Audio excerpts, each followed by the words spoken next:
Today I'm going to show you how to make this beautiful loaf of fresh milled flour einkorn bread. Welcome y'all to Robin on the Farm.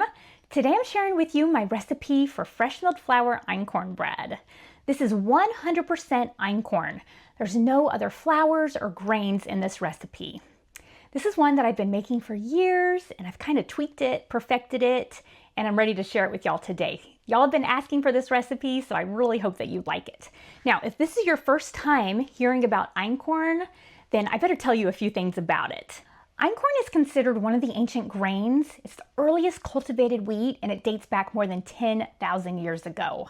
Now, it's more nutrient dense, and it also has a simpler gluten structure than our modern wheats, which makes it easier to digest. But this can also make it more delicate, and it makes it a little bit tricky to bake with and to make breads out of. But really, once you know what to expect and just know that it's going to be different than your modern wheats that you're used to making breads with, then really I think that it can be simpler, quicker to make a good loaf of bread out of einkorn. So let me just show you how I make this bread today. It's simple, it's delicious, but do expect it to behave totally differently than anything else you've ever worked with if you haven't worked with einkorn before. I just got my most recent order from Missouri Standard. That's where I like to buy my bulk grains from. And I got this 25-pound bag of einkorn grain. I actually got 2 of these and lots of other things that I'll share with you soon. This is what I'm going to use in the recipe today. I have 600 grams of organic einkorn berries here, and I'm using my NutriMill Classic grain mill. I like to mill einkorn on a fine setting.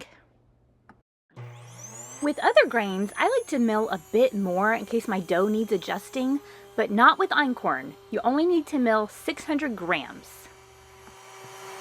Look at this beautiful fresh milled einkorn flour. Look at that texture. It's really fine and so nice. The NutriMill Classic really does a good job. Now that we have our einkorn berries all milled up, it's time to get all of these ingredients into the mixer and mixed up. I'm using my NutriMill Artiste mixer today. I love this mixer. Okay, to get started, I'm going to use 1.5 cups of lukewarm water. You want this to be about 100 to 110 degrees. So I'm going to pour that right on into the mixing bowl of my stand mixer. And after the water, now I'm going to add a 1/4 cup of melted butter. You can also add a 1/4 cup of any kind of oil that you want. Put that right on in there. Now this is salted butter, but you can use unsalted butter just fine too. After the butter or your oil, I'm going to add some honey. I'm going to add some wildflower honey. Now this is 1/3 cup of wildflower honey. I'm going to put it right on in there. Now you can also use some pure maple syrup. You can use sugar if you want. You can use brown sugar. You can use coconut sugar. Anything like that will work just fine. And if you want to, you can reduce this a little bit. This is 1/3 cup because I like the taste of it. But you can use 1/4 cup. You can use 3 tablespoons.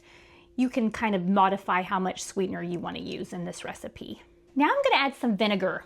I like to add vinegar to my einkorn bread because the vinegar is going to help strengthen its wheat gluten. So 1 teaspoon of vinegar, or a little bit more if you're like me. Now you can add vinegar. I usually use apple cider vinegar, but today I'm using white vinegar just because I just moved and I haven't gotten any more apple cider vinegar. Or you can use lemon juice, or you can even use a 1/2 teaspoon of cream of tartar. That'll work too. Okay, after the vinegar, now I'm also going to add some sunflower lecithin.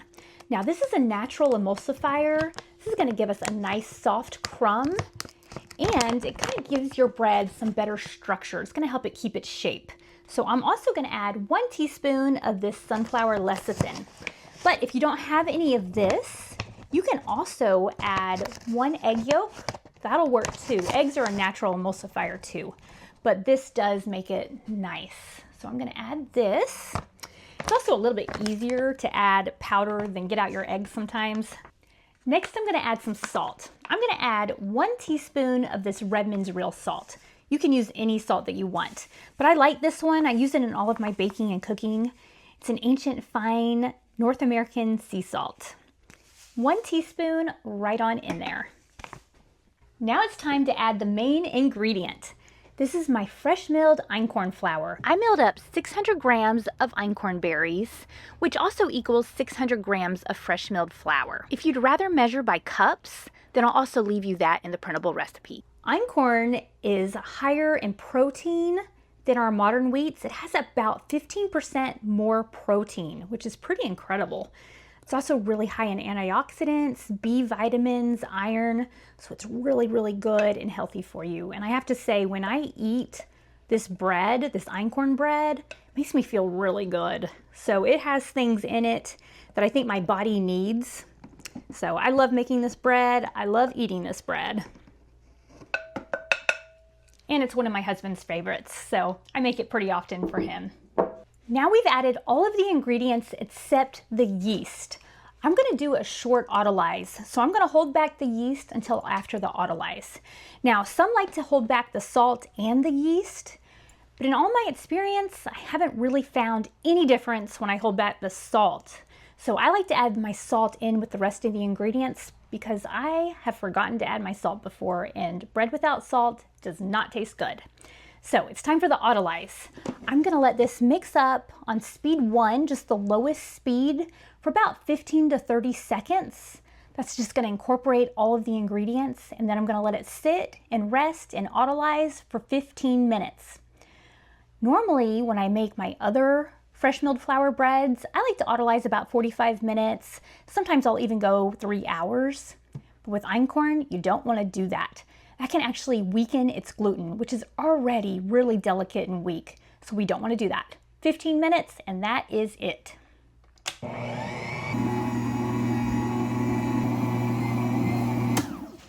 Now, the main reason that einkorn is thought to be difficult to work with is because it's so sticky. It's really sticky because it absorbs water differently than our modern wheats. So it behaves totally differently. A lot of times you might think, oh, it's sticky, I need to add more flour. Well, if you keep adding more flour to this einkorn bread, it's gonna get really, really dense and it's never gonna go anywhere. It's gonna stay sticky. So don't add more flour. So I'm gonna let this Autolyse, and then we're gonna add our yeast, and then I'll show you what to do next. My dough has been Autolyzing for exactly 15 minutes. So now it's time to add the yeast. I'm gonna add 2 teaspoons of this Saf instant yeast.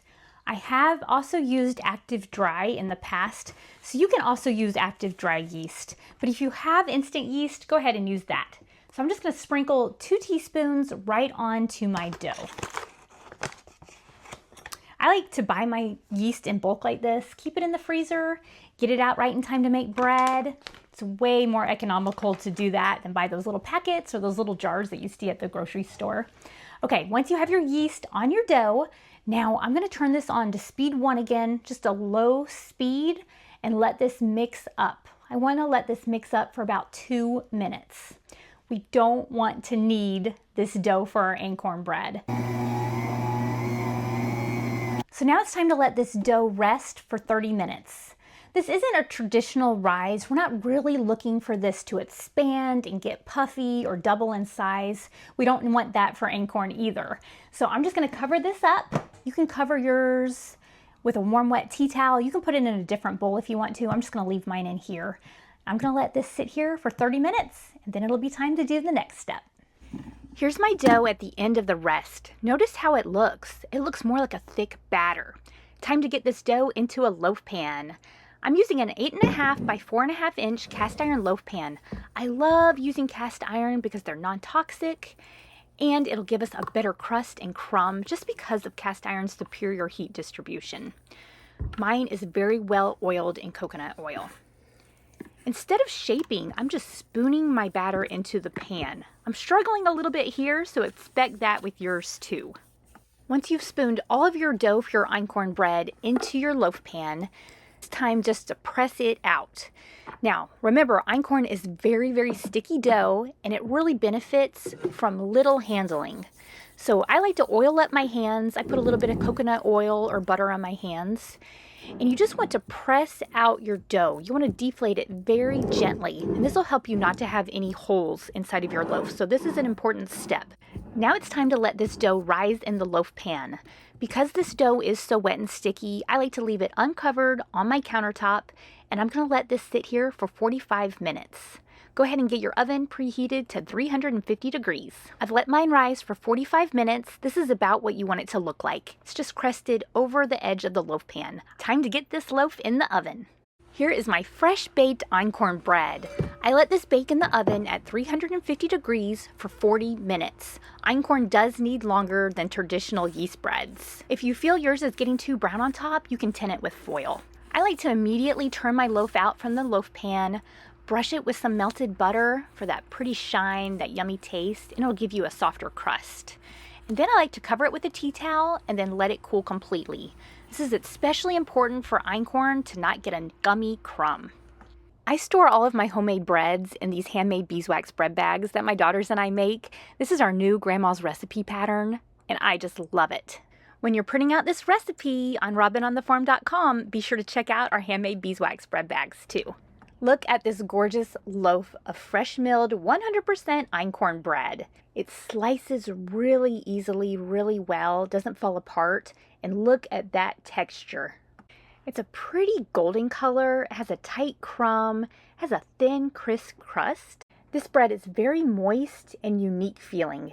It's tender and soft. The crumb is less elastic than traditional wheat breads, but it's very light and also slightly dense. It's very unique. The taste is nutty and sweet. It's almost buttery. It's earthy and warm, has a rich and complex flavor. I enjoy eating this bread just totally plain, nothing on it, just to enjoy its really good flavor.